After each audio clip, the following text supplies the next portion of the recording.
Hello dear students, I welcome you all to the official YouTube channel of Akash Institute, specially designed for class 8th, 9th and 10th. On this channel, you will find very informative and helpful videos that will support you in your learning process. In this video, we will be looking at some sample questions from ANTHE for class 10th.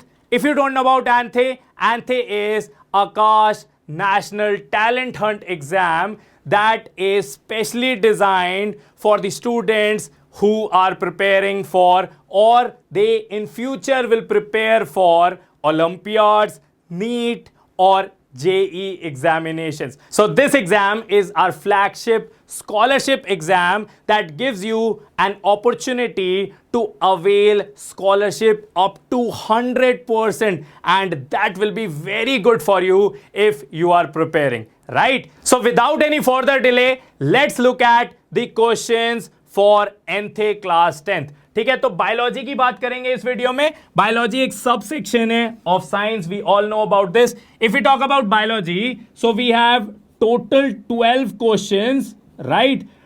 12 में से हमारे 10 questions जो हैं वो होते हैं SCMCQ, मतलब उसमें एक ही आंसर करेक्ट होता है from the 4 options, and 2 questions are MCMCQ,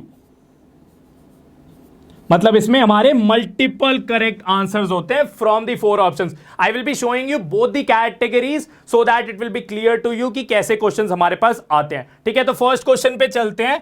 select the correct option with respect to the flow of information in a neuron. आप सब लोगों को पता है neuron is the part of the nervous system, है ना.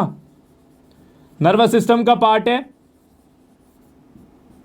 और we can say neuron is the structural and functional unit of the nervous system. मतलब जो पूरा नर्वस सिस्टम का स्ट्रक्चर है वो कौन बना रहा है? वो न्यूरॉन बना रहा है. और जो पूरा फंक्शन हो रहा है नर्वस सिस्टम में वो कौन कर रहा है? वो भी हमारा न्यूरॉन ही कर रहा है. ठीक है, तो it is the structural and functional unit of the nervous system. It is the longest cell of our body. So these are some of the importances. I want to share it with you. ठीक है, तो अब question पे चलते हैं कि flow of information कैसे हो रहा है न्यूरॉन में. कैसे information from one part of the neuron is going to the other parts of the neuron. ठीक है, तो उसका ऑर्डर हमें सिलेक्ट करना है. Before answering this question, I want to show you the diagram of neuron. From that it will be very clear to you कि इसको कैसे सॉल्व करना है. ठीक है, तो ये न्यूरॉन का डायग्राम है, right. This is the diagram, very important. Right, so we have these parts. First of all, we have the cell body. तो सेल की जो बॉडी दिख रही है that is the cell body, ये वाला पार्ट मैं शेड कर रहा हूं. Then we have the nucleus. ठीक है, तो न्यूक्लियस है यहाँ पे, सेंट्रली लोकेटेड होता है, डेंस न्यूक्लियस होता है. One more important thing, it is having a lot of mitochondria. अब माइटोकॉन्ड्रिया की क्या नीड पड़ गई इसको? So mitochondria are the powerhouses of the cell. अब जो नर्व इंपल्स होती है या इंफॉर्मेशन है वो जा रही है, so it requires a lot of energy that is given by mitochondria. ठीक है, तो बहुत सारा माइटोकॉन्ड्रिया होता है इस सेल के अंदर, न्यूरॉन के अंदर. Now we have the axon. Axon क्या है? एक सिंगल प्रोसेस है जो कि निकल रहा है सेल बॉडी से. देखो एक सिंगल प्रोसेस ऐसे निकल रहे हैं. यहां पे हमारे पास डेंड्राइट्स भी हैं. ये सारे प्रोसेसेस ऐसे करके आ रहे हैं, देखो सेल बॉडी में. ठीक है, ये वाले जो आपको प्रोसेसेस दिख रहे हैं, these are dendrites, right. Now we have the axon. After that we have the nerve ending. तो जो एंड का पार्ट है वो नर्व एंडिंग है. सो इंफॉर्मेशन कैसे जा रहा है? इंफॉर्मेशन ऐसे डेंड्राइट्स कलेक्ट कर रहे हैं, and the information is going from the dendrites to the cell body, और axon से होता हुआ वो nerve endings की तरफ जा रहा है, and from the nerve endings it will be going to the next neuron, जहां पे फिर dendrites अगले न्यूरॉन के उस इंफॉर्मेशन को कलेक्ट करेंगे. so that is how the information is actually going. so from dendrites to cell body, cell body के बाद axon, और axon के बाद nerve ending, right. So this will be the correct order. देखो ऐसे जा रहा है, ऐसे करके इंफॉर्मेशन जा रहा है. So that will be the correct order. तो एक बार ऑप्शंस देख लेते हैं. हमारे पास ये सारे ऑप्शंस है. So what will be the correct answer? The correct answer is option number 1. So you can see it over here, dendrite, cell body, axon nerve ending, जैसा हमने डिस्कस किया. So that will be the answer. You can see it over here. Very easy question. I just need some seconds to answer this. I have just explained it to you. तो उसमें मेरे को time लगा है, but कुछ ही seconds में आप इसका आंसर जल्दी से कर पाओगे. ठीक है, सेकंड क्वेश्चन पे चलते हैं. Pancreas secretes pancreatic juice which contains enzymes like 1 for digesting proteins and 2 for breaking down emulsified fats. ठीक है, तो दो एंजाइम्स हैं 1 and 2. ये कौन सिक्रीट कर रहा है? ये पैनक्रियास सिक्रीट कर रहा है. ठीक है, पैनक्रियास क्या सिक्रीट कर रहा है? Pancreatic juice. उसके अंदर 1 है और 2 है.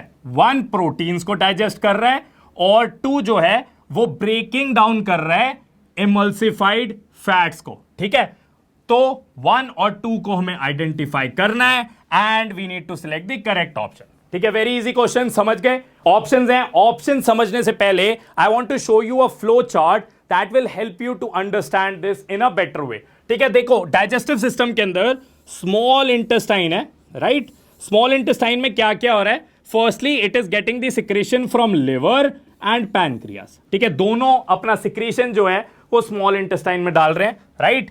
लिवर बाइल जूस को सिक्रीट करता है जो क्या कर रहा है? फैट का एमल्सिफिकेशन कर रहा है. What is emulsification of fat? Fat के बड़े मॉलिक्यूल्स को तोड़ के छोटे मॉलिक्यूल्स बन रहे हैं. That is emulsification of fat. ये कौन कर रहा है? Bile juice. किसने सिक्रीट किया? लिवर ने. ठीक है, कहां पे सिक्रीट किया? स्मॉल इंटेस्टाइन में.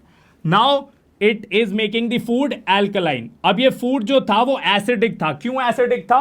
Because stomach is having hydrochloric acid जो फूड को एसिडिक कर रहा है. जब ये food from the stomach it is going to the small intestine, so the bile juice is making it alkaline again, right?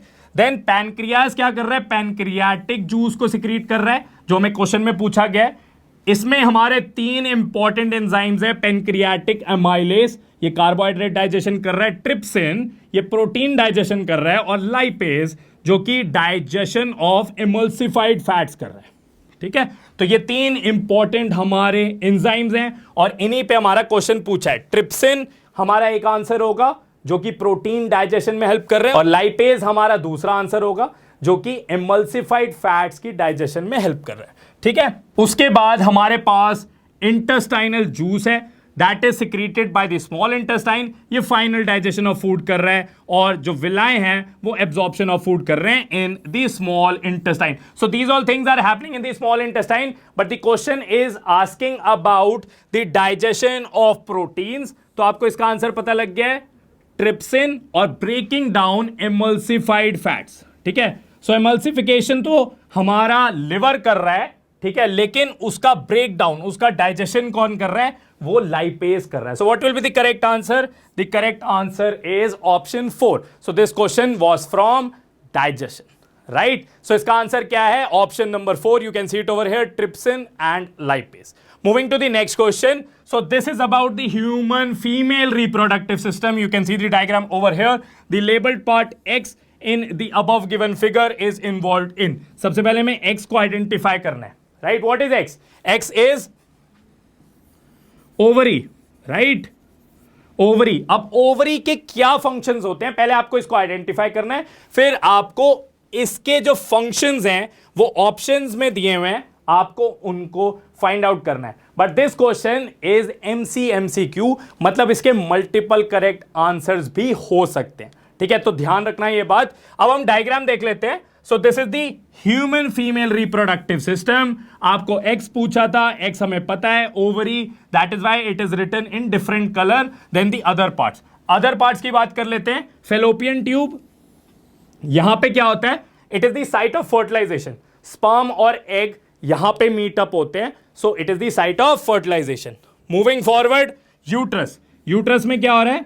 यहां पे जो डेवलपमेंट है वो हो रहा है. Development of the embryo takes place over here. It is highly vascular. बहुत सारी ब्लड वेसल्स होती है जो कि डेवलपमेंट ऑफ द एम्ब्रियो में हेल्प करती हैं. ठीक है, साइट ऑफ डेवलपमेंट आप इसको बोल सकते हो. Then we have cervix.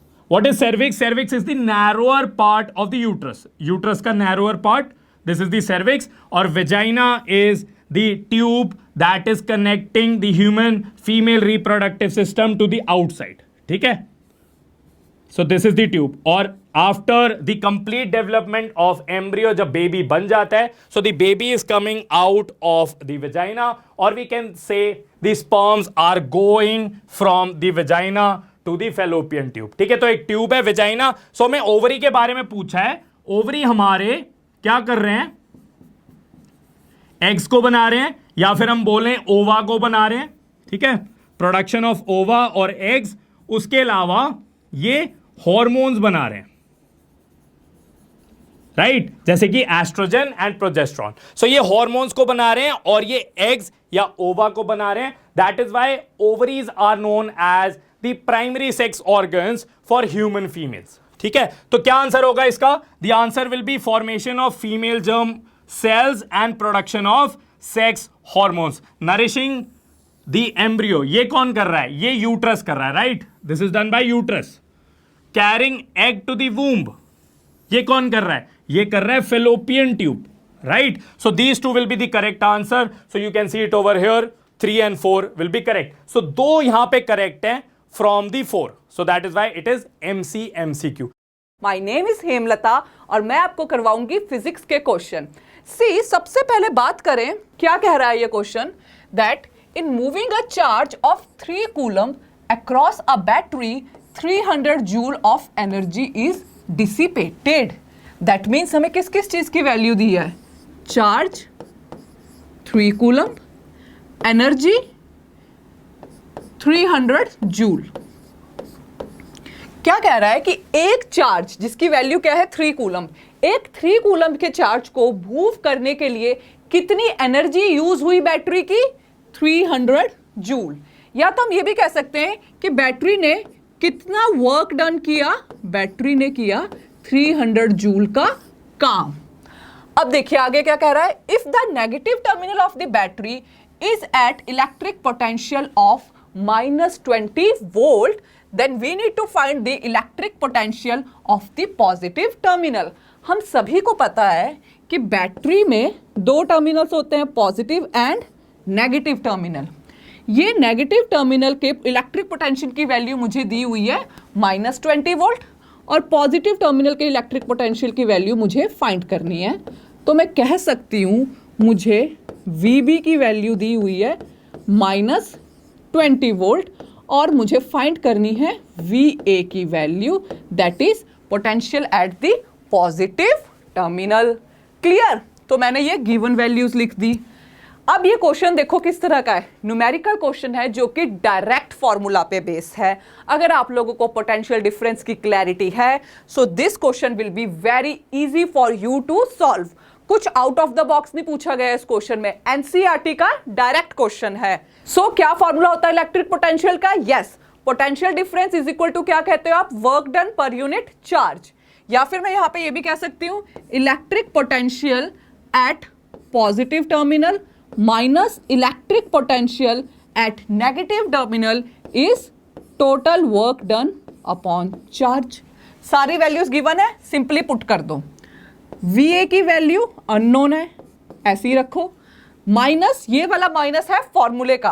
अब VB की वैल्यू देखो क्या है? -20 वोल्ट, यानी यहां पे आएगा एक और minus, equals to work done है 300 और चार्ज की वैल्यू है 3, तो ये 300s आर 300।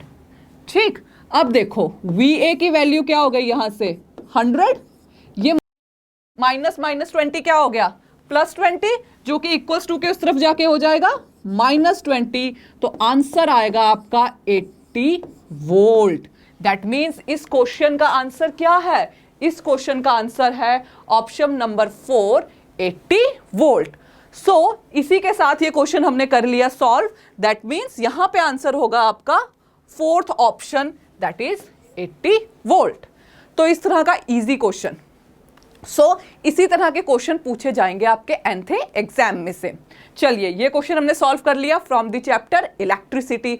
अब आगे बढ़ते हैं नेक्स्ट क्वेश्चन की तरफ से। देखिए इस क्वेश्चन में क्या कह रहा है, that which of the following colour of light has maximum wavelength. In colours में से किस कलर की वेवलेंथ मैक्सिमम है? ये क्वेश्चन है आपका ह्यूमन आई वाले चैप्टर से और टॉपिक है आपका डिस्पर्जन। तो अगर आपने डिस्पर्जन पढ़ा हो तो क्या कहता है डिस्पर्जन, कि अगर हमारे पास एक प्रिज्म है और इसमें से हम वाइट लाइट पास करवाएं तो ये वाइट लाइट स्प्लिट होती है 7 कलर्स में, कुछ इस तरह से। अब यहां पे इसका इस एंड पे कौन सा कलर होता है? वायलेट, और ये वाले एंड पे होता है रेड कलर। और यहीं से हम कहते हैं कि red colour deviates the least, red colour deviates the least. सबसे कम जो कलर डेविएट करता है वो कौन सा कलर है? वो है रेड कलर। और जो सबसे ज्यादा डेविएट करता है वो है वायलेट कलर। ऐसा क्यों? क्योंकि वेवलेंथ है रेड कलर की सबसे ज्यादा और वेवलेंथ है सबसे कम किसकी? वायलेट की। आप लोगों को पता है ना इन दोनों एंड्स के बीच में कौन से कलर होते हैं? Yes, VIBGYOR, that is violet, indigo, blue, green, yellow, orange and red. मैंने कहा रेड की वेवलेंथ होती है सबसे ज्यादा और वायलेट की वेवलेंथ होती है सबसे कम। ठीक, रेड से कुछ कम वेवलेंथ किसकी होती है? ऑरेंज की। उससे थोड़ी कम वेवलेंथ किसकी होती है? येलो की, एंड सो ऑन। क्लियर? तो देखिए, अगर इस क्वेश्चन में पूछा होता कि which colour has the maximum wavelength, तब तो मैं सिंपली कह देती रेड कलर। पर क्योंकि यहाँ ऑप्शंस दिए हैं तो मुझे ऑप्शंस के अकॉर्डिंग जाना पड़ेगा। अब देखो, रेड कलर है इसमें ऑप्शन में? नहीं है, पर मैं देख सकती हूं रेड के बाद कौन सा है? ऑरेंज। तो अगर यहाँ पे ऑरेंज है then orange will be the answer. First option blue, no, second option is orange. That means इस क्वेश्चन का करेक्ट आंसर है ऑरेंज। इन चारों कलर्स में से ऑरेंज कलर की वेवलेंथ होती है सबसे ज्यादा।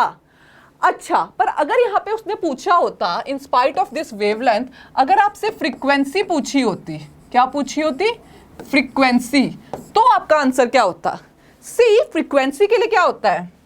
वेवलेंथ के ऑर्डर को रिवर्स कर दो, तो फ्रीक्वेंसी वायलेट की होती है मैक्सिमम और रेड की होती है मिनिमम। ठीक, दैट मीन्स फ्रीक्वेंसी ये वायलेट की हो गई मैक्सिमम, रेड की मिनिमम, और इसी ऑर्डर में हम आगे बढ़ते हैं। क्लियर?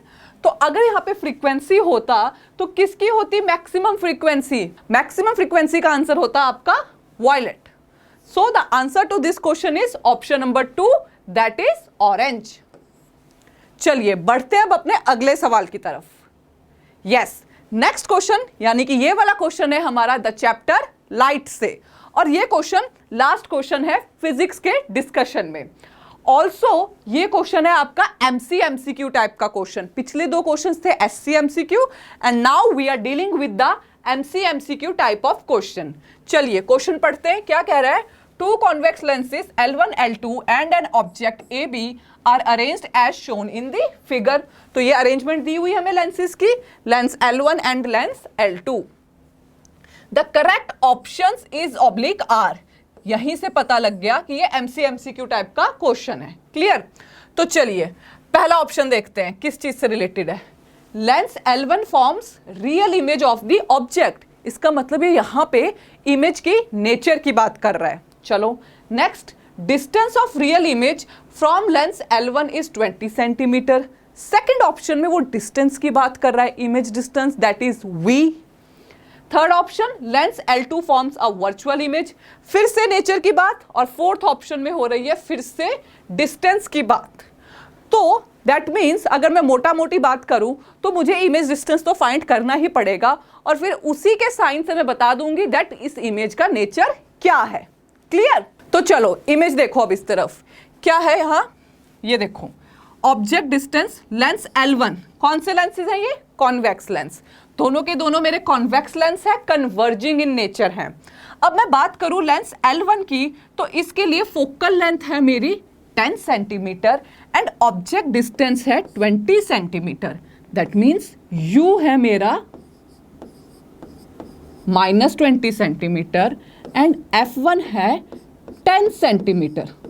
अब देखो तो पहले 2 पार्ट्स, पहले दो पार्ट्स पे कंसंट्रेट करो, तो इनको तो हम बिना पेन यूज किए ही सॉल्व कर देंगे। ठीक, यहां आपको समझाने के लिए I am using the pen, but you don't need to use the pen. Simply by observing the figure you can easily answer the question.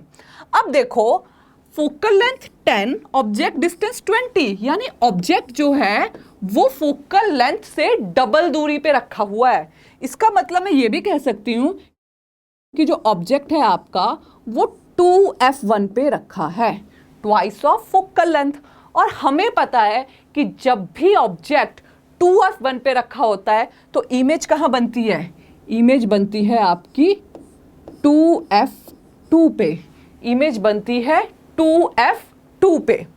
That means अगर ऑब्जेक्ट यहां 20 सेंटीमीटर पे रखा है तो इमेज लेंस के दूसरी तरफ 20 सेंटीमीटर पे ही बनेगी। अब क्योंकि इमेज लेंस की दूसरी तरफ बन रही है, दैट मीन्स ये इमेज कैसी है? ये इमेज है आपकी रियल एंड इन्वर्टेड, और इस इमेज का डिस्टेंस क्या है? 20 सेंटीमीटर ही। तो सिंपली आप लोगों ने देखा कि बिना पेन यूज किए भी हम सिर्फ इमेज को ऑब्जर्व करके इस क्वेश्चन का आंसर दे सकते हैं। तो पहला ऑप्शन क्या था? Lens L1 forms a real image of the object, true. दूसरा, distance of real image from lens L1 is 20 centimetre, this is also true. तो पहले दो ऑप्शंस तो हो गए करेक्ट। अब नेक्स्ट ऑप्शन पढ़ो, lens L2 forms a virtual image. Third option में वो कह रहा है कि जो L2 यानी कि मेरा ये वाला लेंस है, ये कैसी इमेज बना रहा है? Virtual image. तो देखते हैं। अब देखो, फर्स्ट लेंस ने इमेज बनाई 20 सेंटीमीटर पे ही दूसरी तरफ, यहां पे 20 सेंटीमीटर पे आपकी इमेज बनी, तो मान लो ये आपका 20 सेंटीमीटर का डिस्टेंस है। दैट मीन्स ये वाला डिस्टेंस आपका कैसा है? 20 सेंटीमीटर। इमेज आपकी ये A डैश B डैश। अब अगर बात करें सेकंड लेंस की, किसकी बात करें अब हम? सेकंड लेंस की। तो देखो, ये जो इमेज है ना A dash B dash, this image will act as an object for lens L2। दोबारा समझो, लेंस L1 के लिए A डैश B डैश एक इमेज का काम कर रही है, पर लेंस L2 के लिए ये A डैश B डैश क्या है? एक ऑब्जेक्ट। क्या है? ऑब्जेक्ट। अब देखो, ये डिस्टेंस क्या हो जाएगा? लेंस L2 का ऑब्जेक्ट डिस्टेंस। ये 30 सेंटीमीटर, ये 20 सेंटीमीटर, तो ये वाला डिस्टेंस कितना आ गया? 10 सेंटीमीटर। कितना आ गया? 10 सेंटीमीटर। चलो इधर देखो, अभी हमने क्या किया कि यहां पे इमेज बनी थी हमारी, और ये डिस्टेंस मैंने कहा था कितना आया हमारा? 10 सेंटीमीटर। अब मुझे एक बात बताओ, सेकेंड लेंस के लिए फोकल लेंथ है 12.5 और ऑब्जेक्ट डिस्टेंस है 10। दैट मीन्स ऑब्जेक्ट फोकस से आगे रखा हुआ है। हमें पता है कि कॉन्वेक्स लेंस में जब भी object optical centre and focus के बीच में होता है तो इमेज बनती है virtual and erect. This is the only scenario with convex lens where the image formed by the lens is virtual and erect। बाकी सभी केसेस में कॉन्वेक्स लेंस बनाता है रियल एंड इन्वर्टेड इमेज, पर सिर्फ इसी केस में कॉन्वेक्स लेंस बनाता है virtual and erect image. That means मुझे यहां से पता लग गया दैट नेचर ऑफ इमेज क्या होगा? Virtual and erect. इसका फर्दर मतलब क्या है कि मेरा थर्ड ऑप्शन भी क्या है? True. Lens L2 forms a virtual image. अब आप लोग देखो, क्वेश्चन देखने में बहुत डिफिकल्ट लग रहा था कि क्या कर दिया, दो लेंस दे दिए, एक ऑब्जेक्ट दे दिया, कैसे फाइंड करें? कुछ भी नहीं है। पहले 3 पार्ट्स के लिए तो पेन यूज भी नहीं होगा, पेन पेपर की कोई जरूरत नहीं है पहले 3 पार्ट्स के लिए। आप लोगों ने बस डिस्टेंसेस देखा, माइंड में कुछ याद किया नेचर ऑफ इमेजेस को, और सिंपली पहले 3 पार्ट्स का आंसर दे दिया। अब आप देखो, अगर fourth option, then yes, fourth option के लिए आपको थोड़ा कैलकुलेशन करना पड़ेगा। तो चलिए, फोर्थ ऑप्शन में क्या पूछा है? Distance of virtual image from lens L1। जो अब वर्चुअल इमेज फॉर्म की है इस लेंस ने, इसका हमें क्या निकालना है? डिस्टेंस। वो हम फाइंड करेंगे। आ जाओ, देखो लेंस L2 के लिए U2 क्या हो गया? -10 सेंटीमीटर। F2 यानी फोकल लेंथ आपको गिवन है 12.5 सेंटीमीटर। साइन कन्वेंशन याद जरूर रखने हैं। ऑब्जेक्ट डिस्टेंस हमेशा कैसा होता है, नेगेटिव, और अगर कॉन्वेक्स लेंस है तो फोकल लेंथ होती है आपकी पॉजिटिव। चलिए अब हम यूज करेंगे लेंस फॉर्मूला। क्या कहता है lens formula, 1/v minus 1/u equals to 1/f। Values put कर दो। 1/v तो हमें फाइंड करना है एज इट इज, 1/u। अब ये देखो माइनस फॉर्मूले का और ये माइनस साइन कन्वेंशन का क्या बन गए, प्लस 1/10 इक्वल्स टू 1/12.5। अब ये प्लस इक्वल टू के उस तरफ जाके क्या हो जाएगा, माइनस, तो 1/v2 इक्वल्स टू, देखो 1/12.5 को मैं लिख रही हूँ 10/125 और ये हो गया इधर -1/10। नेक्स्ट सिंपल कैलकुलेशन, 125 और 10 का एलसीएम क्या होता है, 250। अब यहां क्या आएगा, 125 2s are 250 and 2 10s are 20 minus 25। तो ये फर्दर आपका क्या आ जाएगा यहां से, -5/250, दैट मीन्स -1/50। और यहीं से अगर मैं बात करूं V2 की, तो V2 क्या आ गया, -50 सेंटीमीटर।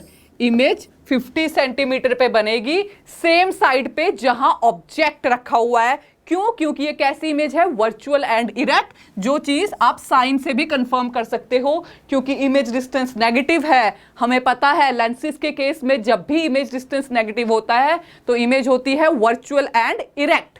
अब आ जाओ वापस से ऑप्शन पे। ऑप्शन क्या कह रहा था, distance of virtual image from lens L1 is 20 centimetre. अब बच्चे यहां क्या गलती करेंगे, बच्चे देखेंगे कि आंसर तो आया है 50 सेंटीमीटर पर ये कह रहा है 20 सेंटीमीटर। पर ये भी तो देखो रेफरेंस पॉइंट क्या है, ऑप्शन में रेफरेंस पॉइंट है L1। जो हमने 50 सेंटीमीटर निकाला है वो L2 के रिस्पेक्ट में निकाला है।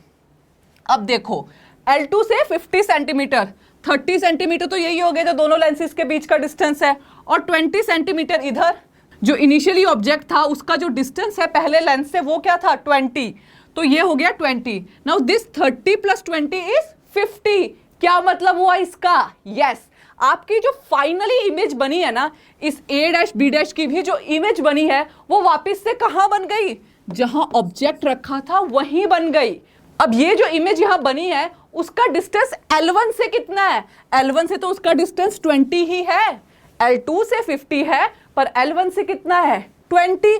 दैट मीन्स कि आपका फोर्थ ऑप्शन भी है करेक्ट ऑप्शन, और इसका मतलब इस क्वेश्चन के चारों ऑप्शंस करेक्ट हैं। सो आप लोगों ने देखा क्वेश्चन इजी है अगर आपके कॉन्सेप्ट्स क्लियर हो। तो इसी तरह के क्वेश्चंस आपसे पूछे जाएंगे nth एग्जाम में। मैंने आपको एक ग्लिम्प्स दे दिया, एक हिंट दे दिया कि किस तरह के क्वेश्चंस आपसे nth एग्जाम में पूछे जाते हैं। तो अगर इन क्वेश्चंस को सॉल्व करने के बाद कुछ पॉजिटिविटी आई है, कुछ मोटिवेशन आया है कि यस मैं भी nth एग्जाम दे सकता हूं, मैं भी ये एग्जाम क्लियर कर सकता हूं, या मैं भी लाइफ में इंजीनियर या डॉक्टर बन सकता हूं, then again I am saying that go to the description box and fill the form. So yes, इसी के साथ हमने कहा कि चारों ऑप्शंस क्या है यहाँ correct. Hello everyone, I am Rimpi, chemistry faculty at Aakash Institute. तो आज हम डिस्कस करेंगे nth एग्जाम के कुछ sample questions for those students who are currently in 10th class.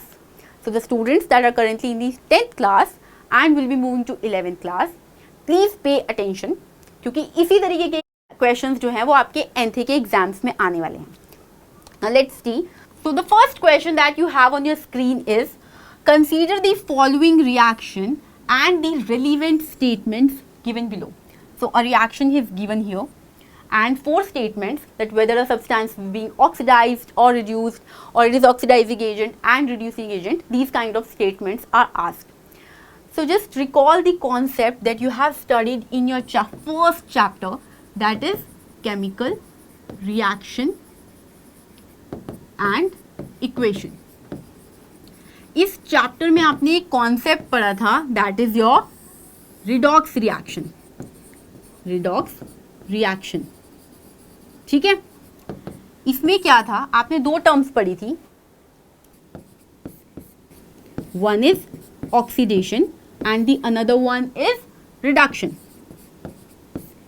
तो ऑक्सीडेशन में क्या होता है, oxidation is addition of oxygen, या तो ऑक्सीजन ऐड हो रही होगी या फिर हाइड्रोजन का लॉस हो रहा होगा, राइट। और रिडक्शन क्या थी, इसकी एकदम ऑपोजिट, यानी कि यहां क्या था, या तो ऑक्सीजन का लॉस हो रहा होगा या फिर हाइड्रोजन ऐड हो रहा होगा। अंडरस्टूड, ठीक है। अब हमारे पास जो रिएक्शन है वो क्या है, the reaction is MnO2 plus HCl giving MnCl2 plus Cl2 plus H2.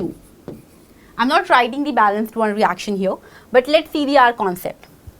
MnO2 is being converted into MnCl2, यानी कि Mn ने क्या किया है, ऑक्सीजन का लॉस किया है, ऑक्सीजन लूज हुई है, और जब ऑक्सीजन लूज होती है तो क्या होता है, reduction. That means MnO2 is being reduced, whereas in HCl it is converted into Cl2. HCl has converted into Cl2. तो क्लोरीन ने क्या किया है, हाइड्रोजन का लॉस किया है, और हाइड्रोजन के लॉस का मतलब क्या होता है, oxidation.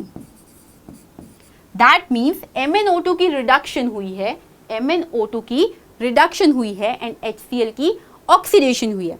Now the another thing, the species that is being reduced is your oxidizing agent. That means this is your oxidizing agent, and the species that is being oxidized is actually your reducing agent, right? Now let's see our options. क्या options है हमारी, HCl is oxidized to Cl2, yes, this is correct. MnO2 is reduced, yes, this is also correct. Another one is HCl is an oxidizing agent. No, HCl is an reducing agent because it is being oxidized. Another statement, MnO2 is a reducing agent. Again, this is a wrong statement because it is an oxidizing agent. MnO2 की क्या हो रही है, reduction हो रही है, तो वो क्या है, oxidizing agent है. That means the correct set of statement is only 1 and 3, and that will be your option number 3. So for this question, option number 3 is the correct answer. Okay. Now let's move ahead and see our next question. The question is, which of the following sets of compounds react to form ammonium chloride, which is NH4Cl, and baking soda. Baking soda का formula NaHCO3, right? यही है। अब ये reaction recall करने के लिए मैं आपको रिकॉल कराती हूँ आपका chapter acids, basis and salts, your chapter number 2। Okay, इसमें जब आप बेकिंग सोडा की प्रिपरेशन पढ़ रहे थे तो बेकिंग सोडा की प्रिपरेशन के लिए आपने एक रिएक्शन स्टडी की थी, and that was NaCl reacts with ammonia, water and carbon dioxide to give you NH4Cl and NaHCO3. This is your ammonium chloride and this one is your baking soda. So which all four compounds reacted together? NaCl, NH3, H2O and carbon dioxide. Now see the options given to you कि इनमें से किस option में ये match करता है, and the correct answer would be your option number 4. NaCl, NH3, H2O and CO2, right?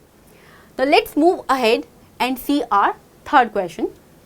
This is, consider the following elements. Few elements are given below and their electronic configuration. Okay. Now element A is given, जिसकी K shell में X electrons हैं. Now we all know from our previous classes that this is K shell, this is L shell, this is K, this is L. K shell में कितने electrons होते हैं? 2, right? 2 electrons are present in the K shell. That means the value of X will be 2, right? Now let's see the electronic configuration. This is 2, this is 8 and this is 1. So the electronic configuration has become 2, 8, 1. Combining together, the atomic number would be 11. So which element has atomic number 11? It is sodium, right? It is sodium. Now let's see the second element. X again 2, and this is 6. Now 2 and 6 electrons. That means this element is oxygen. Let's see the third one. Again, this is 2. This is 2 to the 4 to the 8, and this is 7. So 2, 8 and 7 combining together, the atomic number would be 17, and the element will be chlorine. Okay. Now choose the correct options. आपको options correct करनी है. The first option is A is an alkali metal. A is sodium. This is an alkali metal. So answer is correct. B and C are non-metals. What is B and C? B is your oxygen. B is your oxygen and C is chlorine. Both of them are non-metals. This one is also correct. So option 1 is the correct answer. Now check the second one. B and C, they require 2 and 1 more electrons respectively to complete their octet. Now एक बार इनका structure देख लो. हमने बोला B हमारा oxygen है, C हमारा chlorine है, ठीक है. B के पास क्या था? ये आपका B है. क्या इलेक्ट्रॉनिक कॉन्फ़िगरेशन आई थी इसकी? 2 and 6, 2 and 6, 1 2 3 4 5 6. और C की क्या आई थी आपके पास electronic configuration? 2 8 1 2 3 4 5 6 7 8, right? And in the L shell 7. So 1 2 3 4 5 6 7. ठीक है. और आपकी लास्ट आउटरमोस्ट शेल में ऑक्टेट कंप्लीट होने के लिए कितने इलेक्ट्रॉन होने चाहिए? ऑक्टेट की कंप्लीशन के लिए आउटरमोस्ट शेल के अंदर 8 इलेक्ट्रॉन्स होने चाहिए. So this requires 2 more electrons and this C requires 1 more electron, right? So our statement that B requires 2 more electrons and C requires 1 more electron is the correct statement. So option 2 is also correct. Now the third one is A combines with B and C to form compounds A to B and AC which are soluble in water. Now let's see again. अब A हमारे पास क्या है? A क्या है? Sodium. Sodium और oxygen आपस में react करके आपको कंपाउंड जो देंगे उसका क्या केमिकल फॉर्मूला होगा? Na2O, यानी कि A2B. This is an ionic compound and yes, ionic compounds are soluble in water. Now let's see with A and C. This is your NaCl, यानी कि AC, और NaCl हम सबको पता है कॉमन सॉल्ट, ये तो soluble बहुत ज़्यादा है वाटर में. So this is again soluble in water being an ionic compound. That means yes, A to B and AC is the correct formula. A to B and AC is the correct formula and both of them are soluble in water. That means option 3 is also correct. Now the next option is compound formed between A and B is acidic in nature. What was the compound formed in A and B? A और B का compound क्या था? Na2O. This is an ionic compound. ये क्या है? Na2O क्या है? एक मेटल का कंपाउंड है. सोडियम एक मेटल है और ये कंपाउंड्स क्या होते हैं? हमेशा बेसिक इन नेचर होते हैं. क्या होते हैं? Basic in nature. Metallic oxides are always basic in nature. That means this statement is incorrect. So the correct option would be option 1, 2 and 3. So option 4 you are not gonna mark. So these were the sample questions from my side for your nth exams for those students who are currently in 10th class. Now as you see कि इसके अंदर आपके पास single choice answer भी आते हैं and multiple choice answer भी आते हैं. दैट मीन्स MCQ टाइप ही है बट सिंगल करेक्ट आंसर भी होंगे, मल्टीपल करेक्ट आंसर भी होंगे. सो पे अटेंशन, अच्छे से पढ़ाई कीजिए. Consistency is the key to success in any kind of exams. और do subscribe the channel for more tips for your nth exams and your school preparation exams. All the very best. Please subscribe the channel and hit the bell icons for your all timely updates and register for the NTA today. Thank you.